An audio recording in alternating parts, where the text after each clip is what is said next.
Assalamualaikum warahmatullahi wabarakatuh. Perkenalkan, saya Alfian Syahrotus Saada dengan NPM 2021 13500063. Sebelumnya saya ingin mengucapkan terima kasih banyak kepada Bapak Huri Suhendri selaku dosen pengampu mata kuliah seminar praskripsi dan kepada Bapak Dr. Leonard selaku dosen pembimbing materi serta kepada Ibu Ani Pujiati selaku dosen pembimbing teknik. Pada kesempatan kali ini saya ingin mempresentasikan proposal skripsi saya dengan judul pengembangan media pembelajaran berbasis Android untuk kelas 10. Sebelum masuk ke inti pembahasan, saya akan menjelaskan latar belakang pemilihan judul tersebut dan mengapa saya ingin meneliti atau mengembangkan media pembelajaran berbasis Android. Pembelajaran matematika adalah mata pelajaran yang penting yang berkontribusi besar dalam mengembangkan kemampuan berpikir siswa. Hal ini dikemukakan oleh Rahmatika dan Wardono pada tahun 2019. Dengan mempelajari matematika, siswa tidak hanya belajar berhitung, tetapi juga mengasah kemampuan berpikir kritis serta memahami cara menerapkan konsep-konsep dasar matematika dalam pelajaran lain dan dalam kehidupan sehari-hari. Karena sifatnya yang abstrak, proses pembelajaran matematika terkadang menghadirkan tantangan baik bagi guru maupun bagi siswa. Pentingnya menguasai matematika ini juga tercantum pada Undang-Undang Republik Indonesia Nomor 20 Tahun 2003 tentang Sistem Pendidikan Nasional Pasal 37 yang menetapkan bahwa matematika adalah pelajaran wajib bagi siswa di tingkat pendidikan dasar dan menengah. Berdasarkan hasil wawancara dengan guru matematika di SMA Negeri di Jakarta dan SMA swasta di Jakarta, diketahui bahwa siswa kelas 10 ini menunjukkan minat yang tinggi terhadap materi matematika yaitu trigonometri. Menurut guru yang diwawancarai, ketertarikan siswa terhadap materi tersebut adalah karena materi ini adalah materi yang baru mereka temui, karena sebelumnya belum pernah mereka pelajari. Selain itu, siswa juga merasa lebih tertarik untuk belajar ketika menggunakan ponsel sebagai media pembelajaran. Di sisi lain, perkembangan zaman juga menuntut siswa dan guru untuk lebih terbiasa dengan penggunaan teknologi dalam pembelajaran. Berdasarkan hal tersebut, ada peluang menarik untuk mengembangkan media pembelajaran yang inovatif. Oleh karena itu, penulis tertarik untuk merancang aplikasi pembelajaran berbasis Android yang berfokus pada materi trigonometri dan dilengkapi dengan soal-soal kontekstual. Aplikasi ini dirancang untuk menyederhanakan materi trigonometri agar lebih mudah dipahami dengan tambahan soal-soal sebagai alat evaluasi belajar. Harapannya, siswa dapat mempelajari dan memahami trigonometri dengan lebih mudah. Dari identifikasi masalah tersebut dapat ditarik batasan masalah, yaitu yang pertama, penelitian ini dilaksanakan di kelas 10 di SMA Negeri 85 Jakarta. Yang kedua, penelitian ini berisi tentang pengembangan media pembelajaran berbasis Android. Yang ketiga, materi pokok bahasan yang akan dikembangkan berfokus pada materi trigonometri. Dan yang keempat, model pengembangan yang digunakan adalah model ADI atau Analysis Design, Development, Implementation, and Evaluation. Dari penjabaran tersebut dapat ditarik juga rumusan masalah, yaitu bagaimana proses desain dan pengembangan media pembelajaran berbasis Android untuk siswa kelas 10. Jadi tujuan penelitian ini adalah untuk merancang dan mengembangkan media pembelajaran berbasis Android untuk kelas 10. Kegunaan penelitian yang pertama, secara teoritis, hasil penelitian ini dapat menjadi bahan kajian bagi penelitian-penelitian selanjutnya yang berfokus pada pengembangan media pembelajaran berbasis teknologi di bidang pendidikan. Yang kedua, penelitian ini berfungsi sebagai referensi ilmiah serta pengalaman dalam pengembangan media pembelajaran berbasis Android yang dapat dijadikan acuan dalam penelitian serupa. Hasilnya diharapkan memberikan kontribusi terhadap perkembangan ilmu pengetahuan, khususnya dalam penerapan teknologi digital dalam pembelajaran matematika. Kemudian manfaat secara praktis yang pertama untuk guru, penelitian ini dapat dijadikan contoh penerapan media pembelajaran berbasis Android di kelas untuk meningkatkan motivasi belajar siswa. Yang kedua, bagi sekolah, penelitian ini diharapkan dapat memberikan kontribusi pada inovasi model pembelajaran yang diterapkan di sekolah, khususnya dalam penggunaan teknologi digital untuk meningkatkan pemahaman matematika siswa. Kemudian bagi peserta didik, penelitian ini bertujuan membantu siswa dalam memahami trigonometri melalui penggunaan aplikasi pembelajaran berbasis Android yang menarik dan interaktif. Dan terakhir, bagi peneliti lainnya, penelitian ini dapat menjadi referensi bagi peneliti lain yang membahas topik yang serupa, seperti pengembangan media pembelajaran berbasis teknologi atau aplikasi untuk pendidikan. Selanjutnya kita akan masuk ke pembahasan landasan teori dan kerangka berpikir. Yang pertama, landasan teori yaitu hakikat pembelajaran matematika.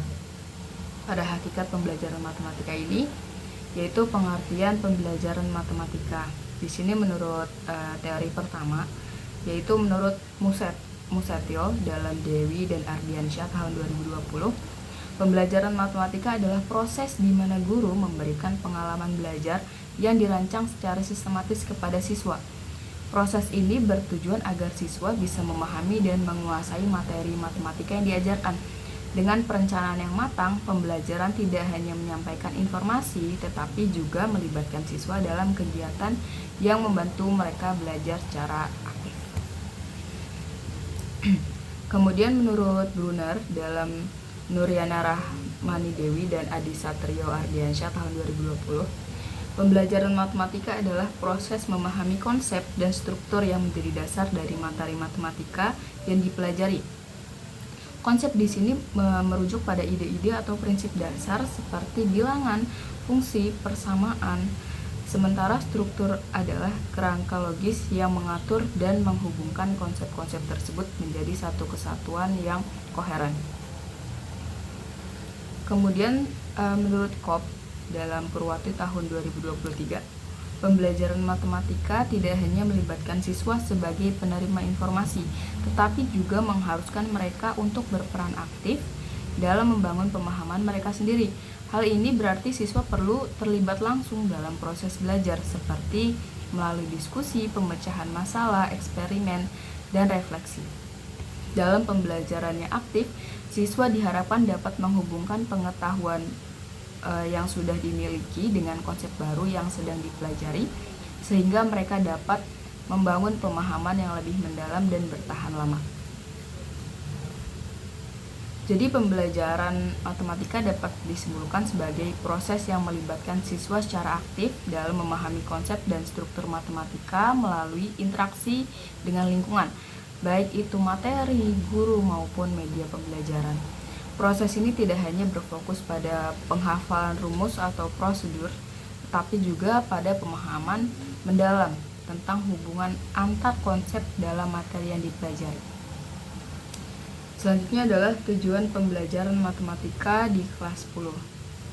Menurut Brunner dalam Safari dan Inayah tahun 2024, pembelajaran matematika tidak hanya bertujuan untuk menghafal rumus atau menyelesaikan soal, tetapi lebih dari itu, pembelajaran melibatkan pemahaman mendalam tentang konsep-konsep dasar dan struktur yang mendasari materi tersebut.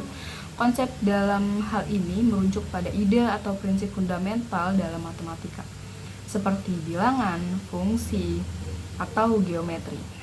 Struktur di sisi lain adalah pola atau kerangka logis yang menghubungkan konsep-konsep tersebut menjadi satu kesatuan yang koheren.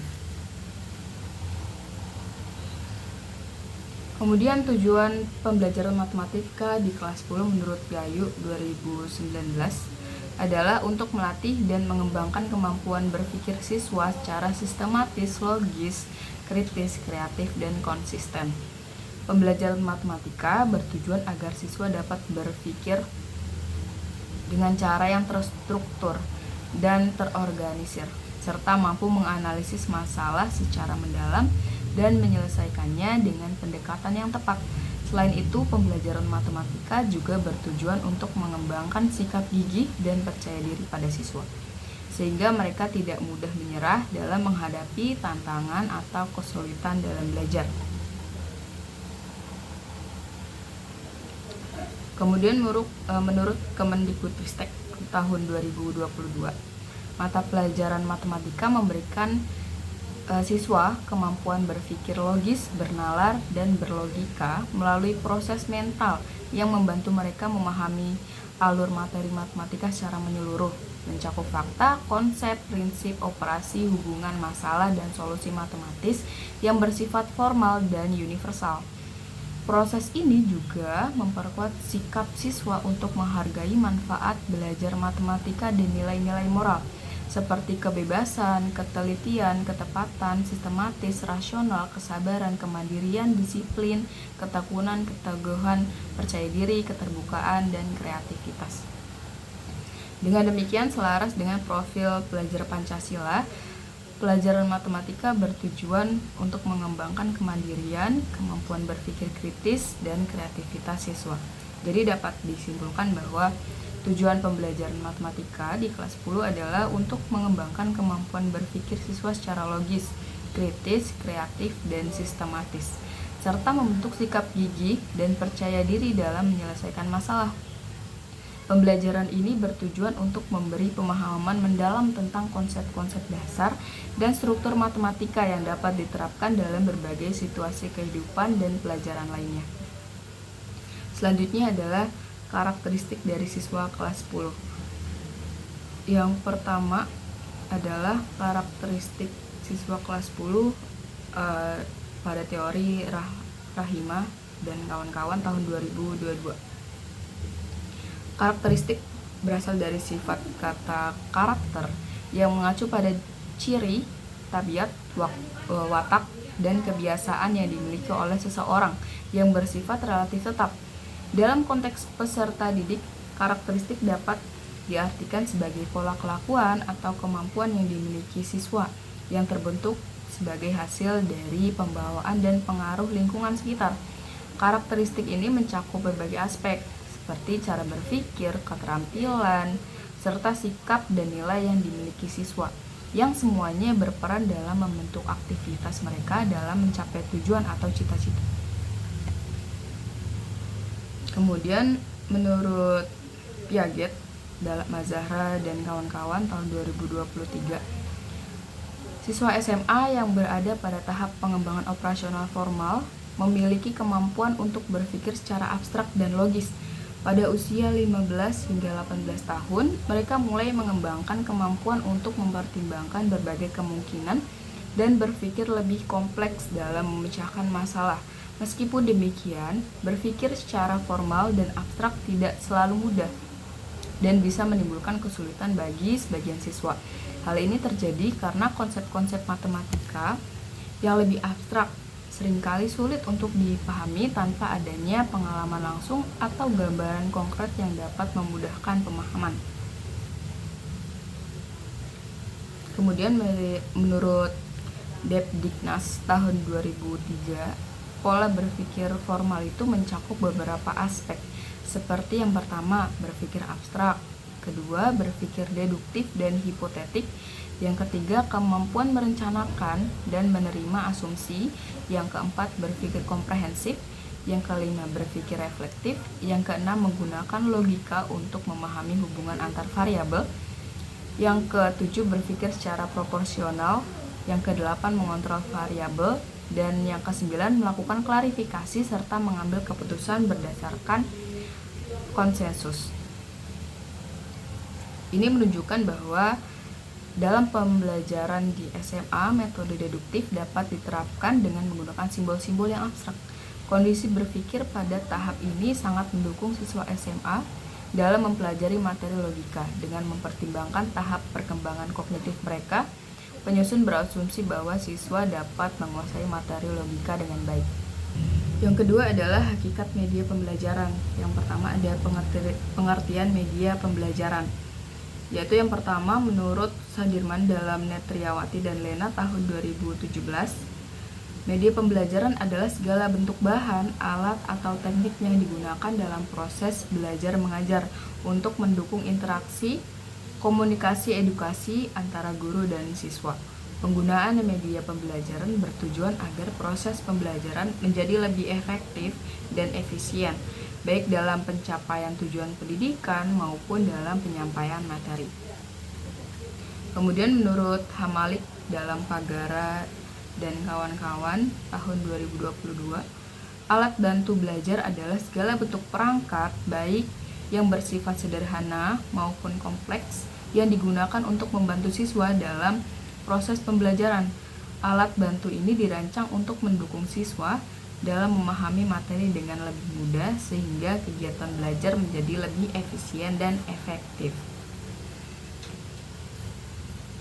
Kemudian menurut Pagara dan kawan-kawan tahun 2022, konsep media pembelajaran mencakup dua komponen penting yang saling melengkapi. Yang pertama adalah software, yang kedua adalah hardware. Software adalah informasi, pesan atau konten materi pembelajaran yang terkandung dalam media tersebut. Bagian ini mencakup segala bentuk data, konsep, ide, atau materi ajar yang dirancang untuk mendukung tercapainya tujuan pembelajaran. Misalnya dalam media digital, software bisa berupa modul pembelajaran, video animasi, soal interaktif, atau simulasi konsep. Sedangkan hardware mengacu pada perangkat keras yang digunakan untuk menyampaikan atau mengakses informasi dalam media pembelajaran. Contohnya meliputi komputer, laptop, tablet, proyektor, papan tulis interaktif, atau perangkat lain yang digunakan sebagai sarana menghadirkan konten pembelajaran kepada siswa. Jadi media pembelajaran adalah alat, bahan, atau teknik yang mendukung interaksi edukasi antara guru dan siswa untuk meningkatkan efektivitas dan efisiensi pembelajaran.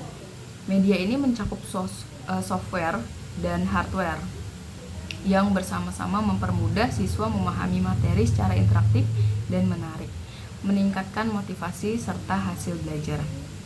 Yang kedua adalah peran dan manfaat media pembelajaran. Yang pertama, menurut Ahmad Rifai dalam Netriwati dan Lena tahun 2017, penggunaan media pembelajaran memberikan manfaat besar dalam proses belajar mengajar. Pertama, media dapat menarik perhatian siswa sehingga mereka bisa lebih fokus terhadap materi yang disampaikan. Kedua, media membantu mengatasi perbedaan pengalaman belajar siswa, terutama yang disebabkan oleh latar belakang sosial ekonomi yang beragam. Kemudian yang ketiga, media memberikan pengalaman belajar yang sulit diperoleh dengan cara lain, seperti mempelajari fenomena yang tidak bisa diamati secara langsung. Kemudian, media membantu siswa untuk memahami materi secara terstruktur dan berkesinambungan, misalnya melalui pemutaran film yang menggambarkan suatu kejadian secara runtut. Kemudian yang kelima, media mendorong siswa untuk belajar mandiri dengan memanfaatkan pengalaman nyata sebagai sumber belajar. Dan yang terakhir, media pengajaran mengurangi verbalisme atau ketergantungan pada kata-kata semata, baik secara lisan maupun secara tertulis, dengan memberikan pengalaman belajar yang lebih konkret dan visual. Hal ini membuat pembelajaran lebih efektif, menarik, dan relevan bagi siswa. Sementara itu, menurut Levy dan Lenz yang dikemukakan oleh Patricia dan Susanti tahun 2018 menyebutkan ada 4 fungsi media pembelajaran. Yang pertama adalah fungsi atensi. Fungsi atensi dalam media pembelajaran berfokus pada penyajian teks materi yang terkait dengan makna visual, dengan tujuan untuk mengarahkan perhatian siswa dan menarik minat mereka agar dapat berkonsentrasi. Yang kedua adalah fungsi afektif. Fungsi afektif menunjukkan sejauh mana siswa dapat berfokus pada media visual. Hal ini terlihat dari tingkat kepuasan siswa saat berusaha memahami materi yang mencerminkan kenikmatan mereka dalam proses pembelajaran. Yang ketiga, fungsi kognitif. Fungsi kognitif media tercermin dari berbagai temuan penelitian yang menunjukkan bahwa simbol visual atau gambar dapat memperlancar proses pemahaman dan membantu siswa mengingat informasi atau pesan yang terkandung di dalamnya. Kemudian yang terakhir yaitu fungsi kompensatoris. Fungsi kompensatoris dalam media pembelajaran terlihat dari penelitian yang menunjukkan bahwa media dapat memberikan konteks yang membantu siswa yang kurang mahir dalam membaca untuk mengorganisir informasi dalam teks dan mengingatnya kembali dengan lebih baik.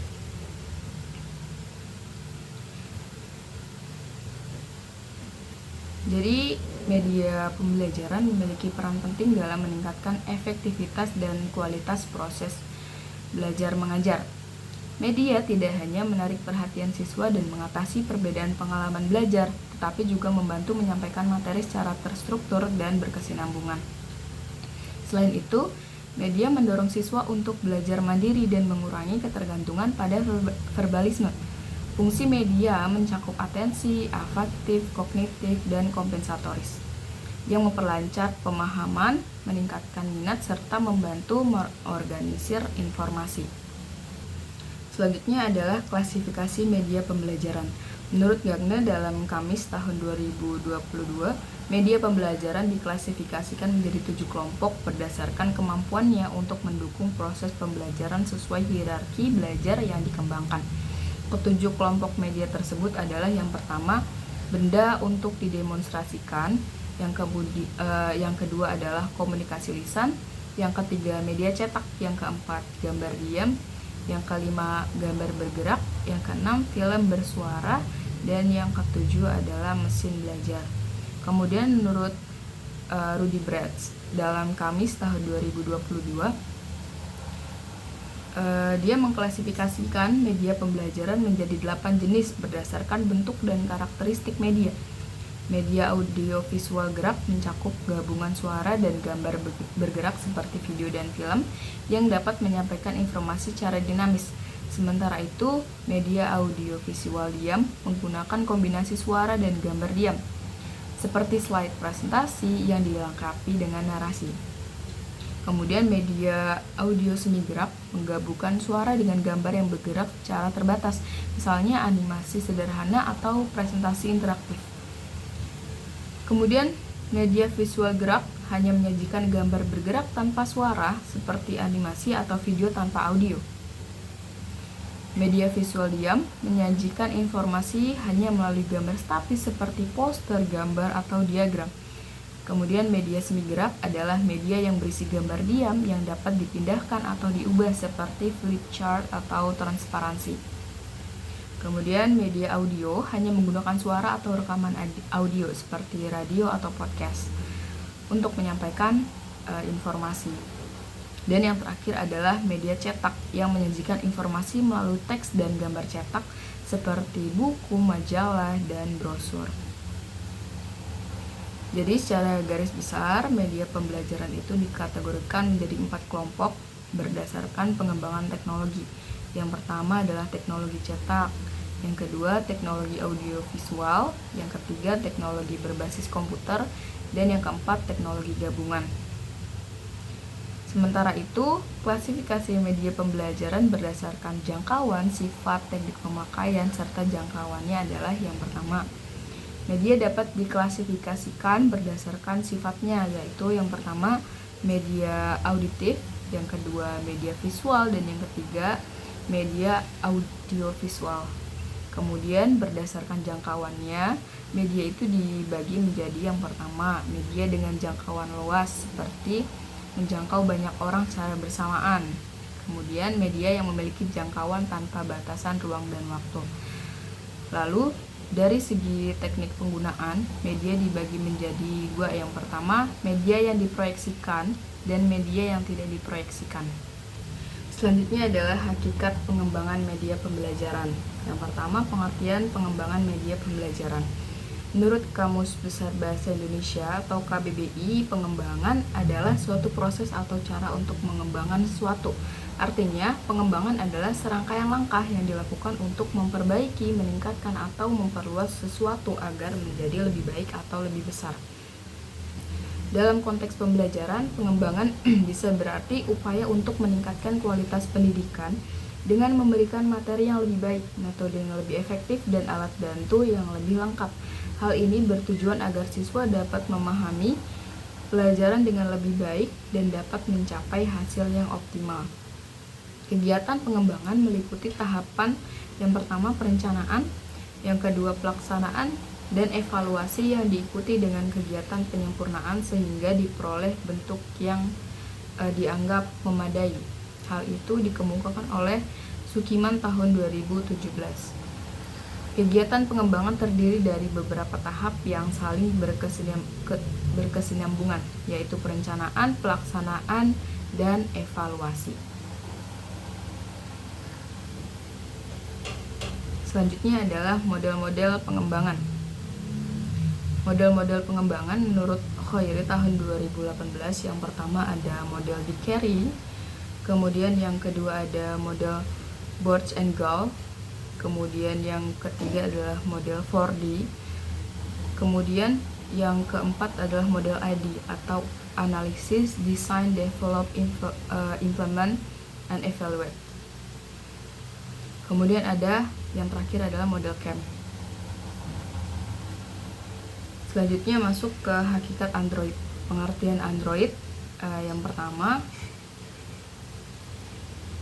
yang pertama itu menurut Irawan dan kawan-kawan tahun 2018, Android itu sifat open source yang dimiliki yang memberikan banyak keuntungan baik bagi pengembang aplikasi maupun pengguna.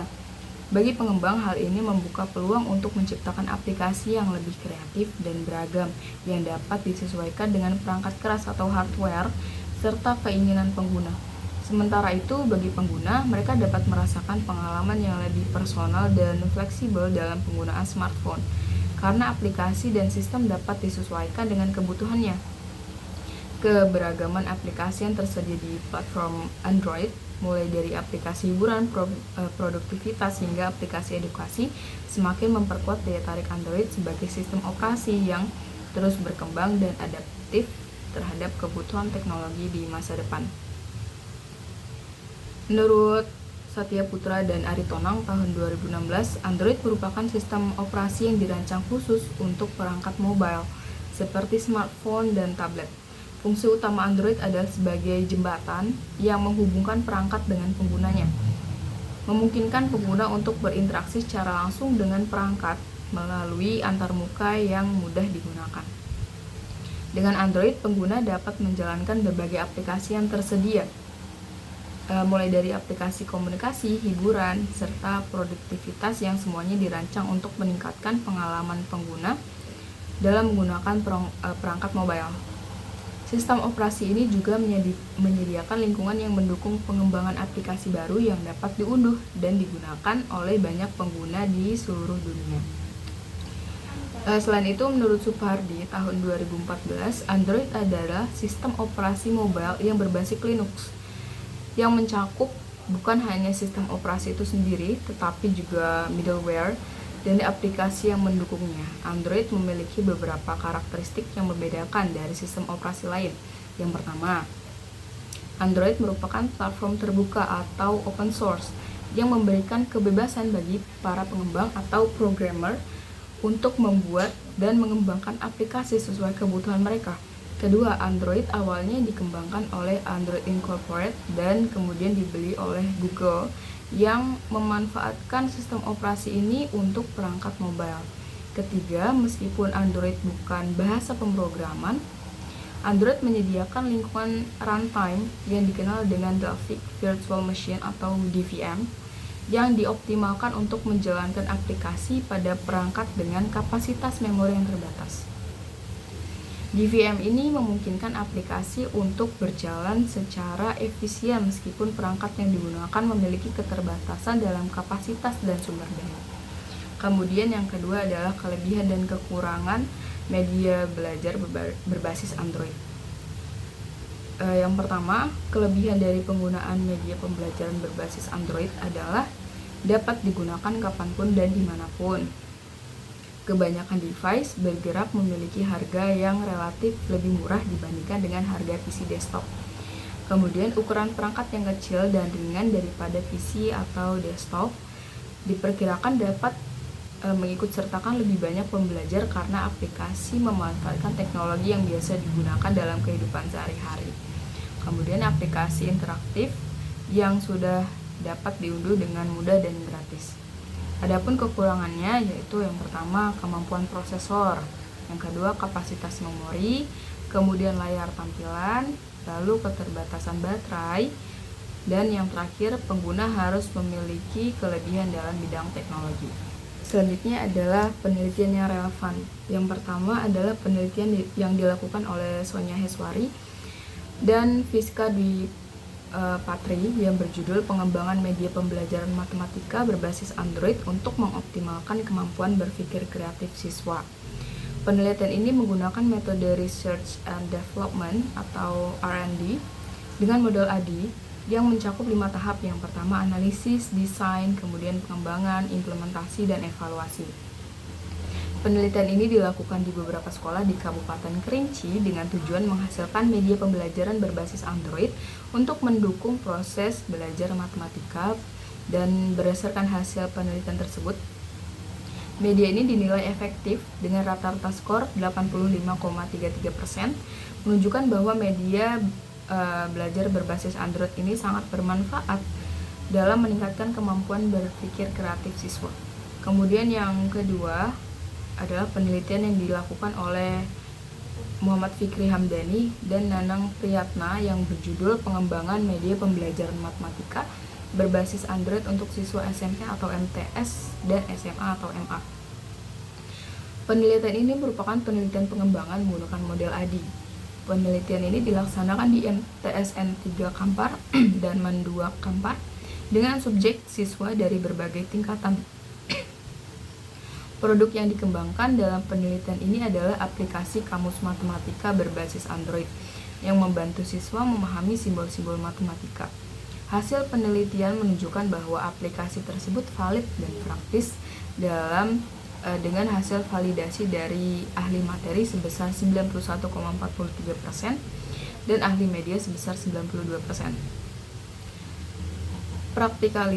Praktikalitas aplikasi ini juga dinilai sangat baik dengan skor 90,14%, menunjukkan bahwa media pembelajaran tersebut sangat layak digunakan dalam pembelajaran. Kemudian penelitian selanjutnya adalah penelitian yang dilakukan oleh Eka Septiani dan Muhammad Tohimin Aprianto dengan judul Pengembangan Media Pembelajaran Matematika Berbasis Android untuk Tingkat SMP. Penelitian ini dilakukan di MTS Al-Watoniyah 08 Jakarta Timur dengan menggunakan model ADI. Penelitian ini bertujuan untuk mengembangkan media pembelajaran matematika berbasis Android yang dapat digunakan di tingkat SMP. Media yang dikembangkan diuji cobakan kepada siswa dan dinilai oleh ahli materi, media, dan bahasa. Hasilnya menunjukkan bahwa media tersebut sangat layak untuk digunakan dengan skor rata-rata dari validator sebanyak 3,65, dari guru mata pelajaran sebesar 3,65, dan dari siswa sebesar 3,57. Berdasarkan hasil tersebut, media pembelajaran berbasis Android ini dinilai sangat efektif dalam mendukung proses pembelajaran. Kemudian, kerangka berpikir. Media pembelajaran berfungsi untuk mempermudah proses belajar mengajar. Berdasarkan latar belakang masalah, terlihat adanya potensi besar dalam meningkatkan efektivitas pembelajaran matematika dengan memanfaatkan media yang interaktif dan inovatif. Potensi ini terlihat dari minat siswa yang tinggi terhadap materi trigonometri dan terhadap penggunaan teknologi berupa ponsel atau smartphone.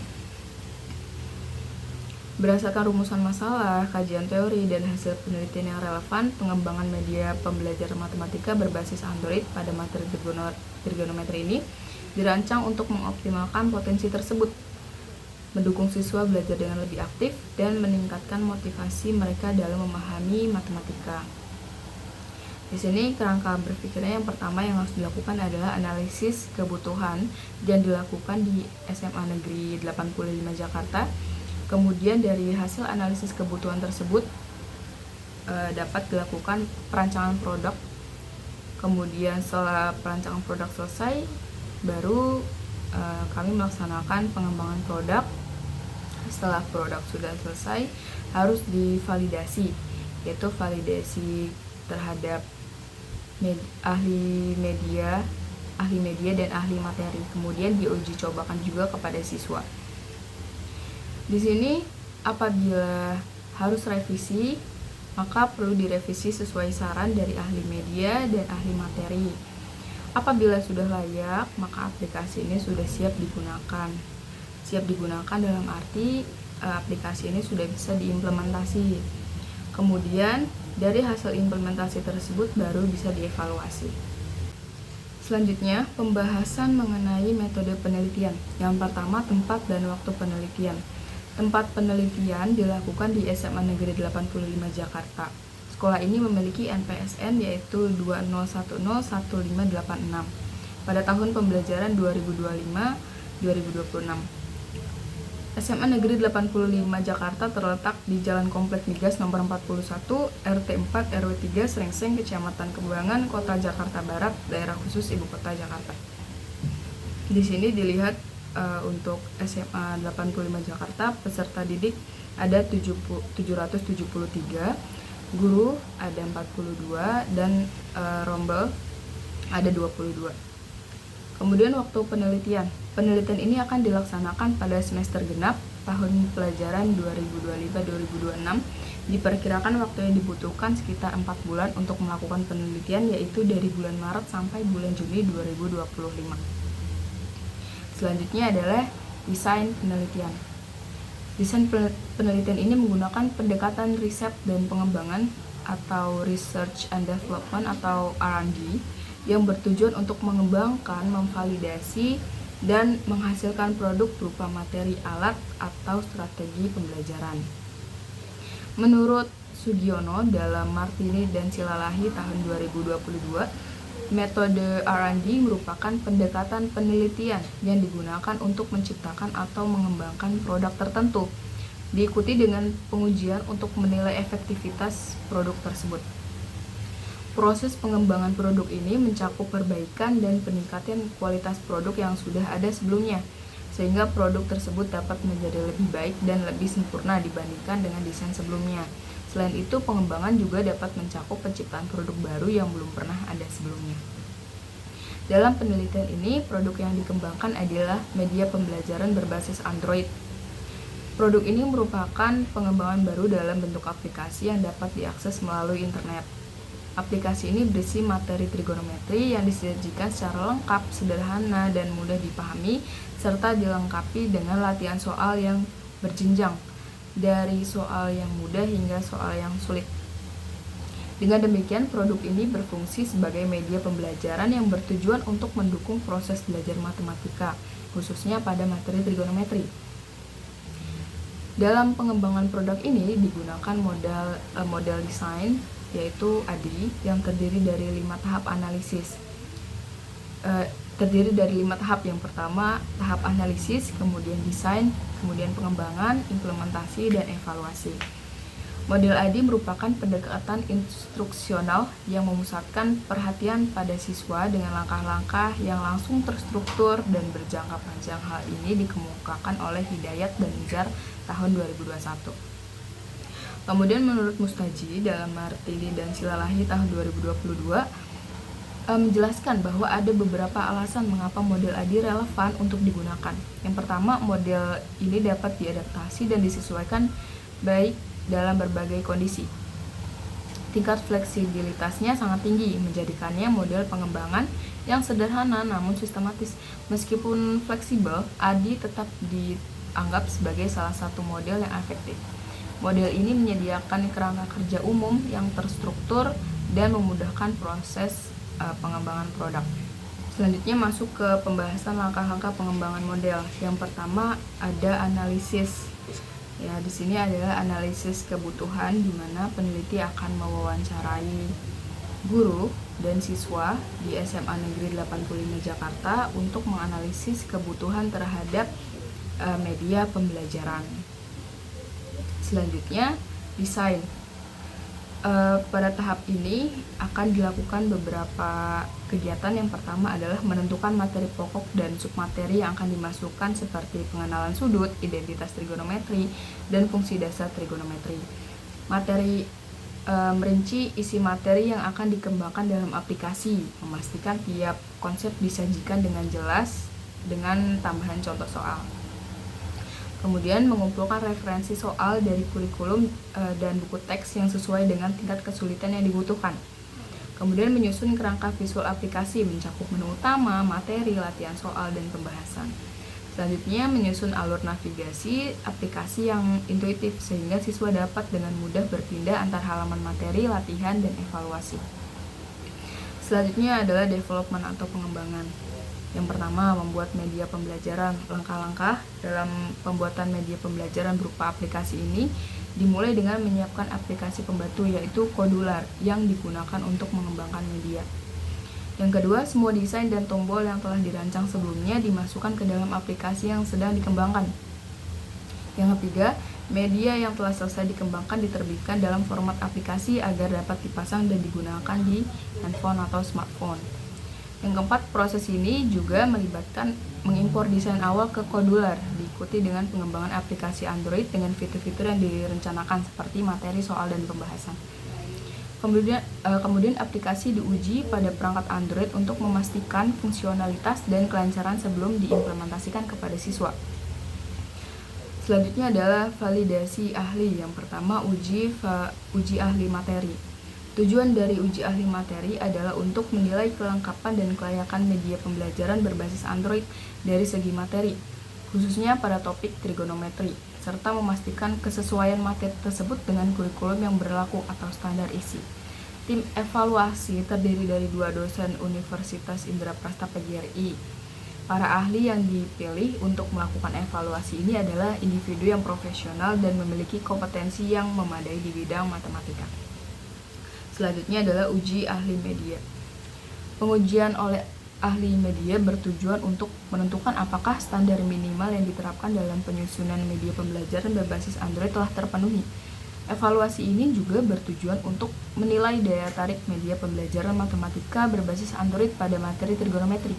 Proses uji ini melibatkan 2 dosen Universitas Indraprasta PGRI yang memiliki keahlian dalam bidang teknologi dan media.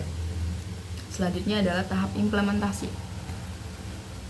Tahap implementasi dilakukan setelah hasil uji dari para ahli menunjukkan bahwa produk yang dikembangkan memenuhi kriteria dan dinyatakan layak untuk digunakan. Pada tahap ini, proses pembelajaran sebenarnya berlangsung di mana media yang telah dirancang dipersiapkan dan dikembangkan diterapkan dalam proses pembelajaran.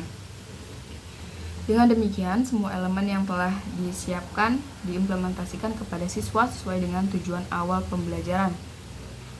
Dalam pelaksanaannya, media tersebut akan diuji coba di kelas 10 oleh guru matematika dan siswa di kelas 10 di SMA Negeri 85 Jakarta.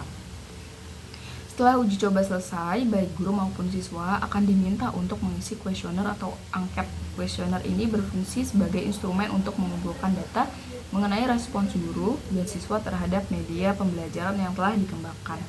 Selanjutnya adalah tahap evaluasi. Evaluasi adalah proses yang bertujuan untuk menilai apakah semua tahapan dalam pengembangan media pembelajaran telah dirancang, disusun, dan dikembangkan telah berhasil sesuai dengan harapan.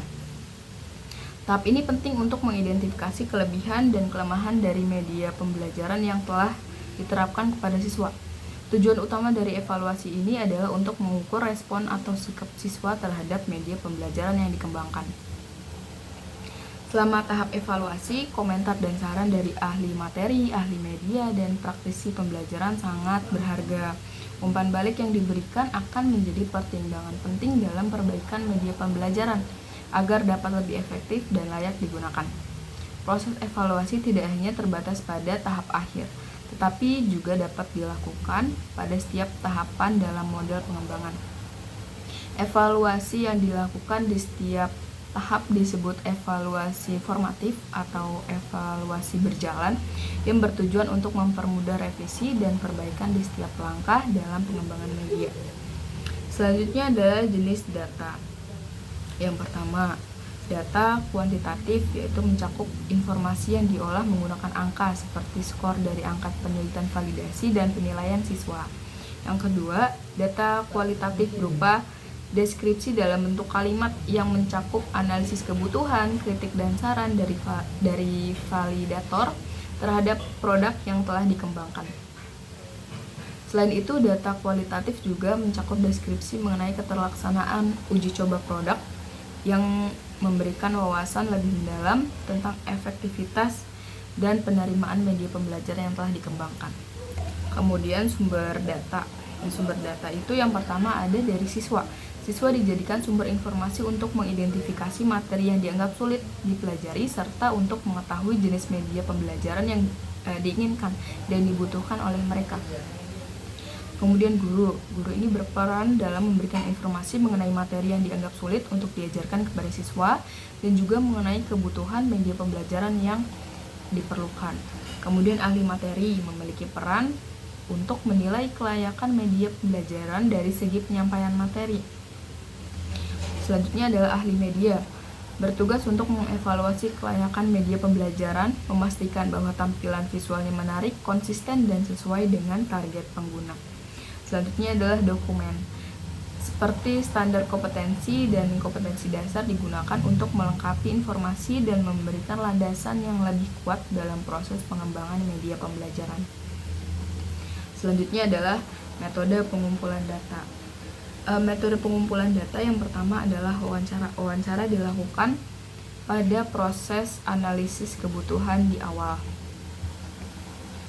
Kemudian yang kedua adalah menggunakan angket atau kuesioner, yaitu untuk validasi dari ahli materi, validasi dari ahli media, serta respons guru atau siswa terhadap produk yang telah dikembangkan.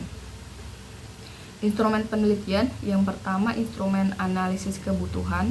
Analisis kebutuhan ini berupa wawancara, maka instrumennya adalah berupa pertanyaan-pertanyaan mengenai materi dan media pembelajaran, bahkan metode yang akan diberikan kepada guru dan juga siswa.